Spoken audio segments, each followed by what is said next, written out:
ប្រាសាទអង្គរវត្តឬប្រាសាទអង្គរតូចមានទីតាំងស្ថិតនៅភាគខាងជើងនៃក្រុងសៀមរាបនៃខេត្តសៀមរាបប្រាសាទអង្គរវត្តត្រូវបានសាងសង់ឡើងនៅដើមសតវត្សទី12ដោយព្រះបាទសូរ្យវរ្ម័នទី2ក្នុងគ្រិស្តសក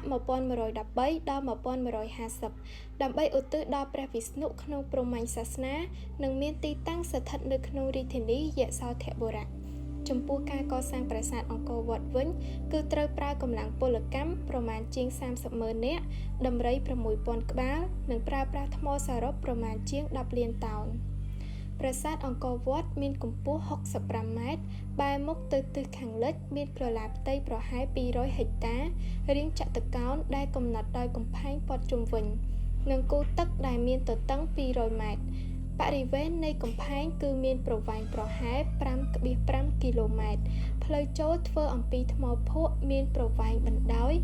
250ម៉ែត្រនិងទទឹង12ម៉ែត្រនៅខាងមុខផ្លូវចូលមានតោថ្មធំឈរយាមនៅអមសងខាងផ្លូវ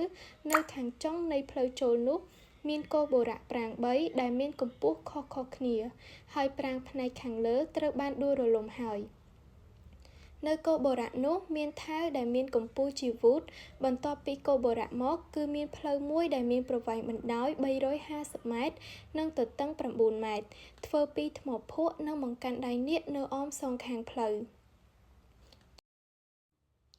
ចំពោះចម្លាក់វិញគឺប្រាសាទអង្គរវត្តមានចម្លាក់អប្សរាយ៉ាងស្អាតហើយនៅជុំវិញប្រាសាទត្រូវបានរចនាដើម្បីតំណាងឲ្យភ្នំព្រះសុមេរុដែលជាទីលំនៅរបស់អាទិទេពនិងទេវតាក្នុងទេវកថាហិណ្ឌូកសិណឬគូទឹកព័ទ្ធជុំវិញប្រហែលជា16គីឡូម៉ែត្រចំណែកកសិណដែលប្រកបរបស់ប្រាសាទមានបណ្ដោយប្រវែង1500ម៉ែត្រគុណនឹងទទឹង1300ម៉ែត្រលើ200ម៉ែត្របើតាមលោកសុកសដេះបានឲ្យដឹងថាប្រាសាទអង្គរវត្តតំណាងឲ្យពិភពលោកប្រាង្គកណ្ដាលតំណាងឲ្យភ្នំព្រះសុមេរុដែលស្ថិតនៅកណ្ដាលពិភពលោកប្រាង្គទាំង5តំណាងឲ្យកំពូលភ្នំព្រះសុមេរុដែលជាជាយផែនដីនិងគូទឹកព័ទ្ធជុំវិញប្រាសាទគឺជាសមុទ្រដែលព័ទ្ធជុំវិញបន្ទាប់ពីការយាងសោយព្រះទីវង្គតរបស់ព្រះបាទសូរ្យវរ្ម័នទី2ដំណើរការនៃការសាងសង់ប្រាសាទអង្គរវត្តហាក់បីដូចជាបញ្ចប់មួយរយៈពេលខ្លីដោយបានបន្សល់ទុកនៅការតុបតែងលម្អ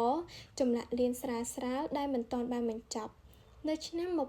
1177ប្រហែលជា27ឆ្នាំបន្ទាប់ពីការសោយទីវង្គតរបស់ព្រះបាទសូរ្យវរ្ម័នទី2អង្គរវត្តត្រូវបានលួចប្លន់បំផ្លិចបំផ្លាញដោយចាមក្រោយមកចក្រភពនេះត្រូវបានស្ដារដោយព្រះមហាក្សត្រថ្មីគឺព្រះបាទជ័យវរ្ម័នទី7ដែលបានស្ថាបនារាជធានីថ្មីហើយនៅចុងសតវត្សទី13អង្គរវត្តបានប្រែក្លាយពីការប្រើជាប្រយោជន៍ព្រហ្មញ្ញសាសនាទៅជាប្រយោជន៍ពុទ្ធសាសនាថេរវាទដែលបន្តរហូតមកដល់សម័យបច្ចុប្បន្ននេះ